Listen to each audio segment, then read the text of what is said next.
আমি মক দিলাম, খুব ভালো কথা, আমি একটা মক দিলাম, দেওয়ার পরে এই 85-র মধ্যে কারোর স্কোর মনে করো 46 এসছে, কথার কথা যে তার 46 নম্বর এসছে, কিন্তু আমাদের অনেক ছেলে মেয়ে আছে তারা বাকি নম্বর কেন পেল না এইটা কিন্তু ভেবে দেখে না, এটাই কিন্তু সবচেয়ে বিগ মিস্টেক।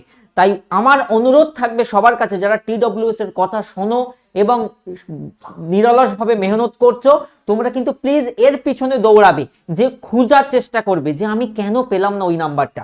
ধরো অঙ্ক 25টা ছিল, তোমার 20টা হয়েছে, বাকি 5টা কেন হলো না? কারণ ওই টাইপের কোশ্চেন্স আসলে তুমি কিন্তু পরীক্ষাতে গিয়ে আটকে যাবে, এটা কনফার্ম এবং গ্যারান্টি নিশ্চিত, কারণ তুমি ওটা জানো না। তাই অবশ্যই কিন্তু একটা টেস্ট, মানে একটা সপ্তাহে তোমার 20টা মক টেস্ট দিতে হবে না, একটা সপ্তাহে তোমার 5টা মক টেস্ট দিতে হবে না, তুমি 2টো মক টেস্ট দাও, বাট মক টেস্টটাকে কাজে লাগাও, এই কথা থাকবে।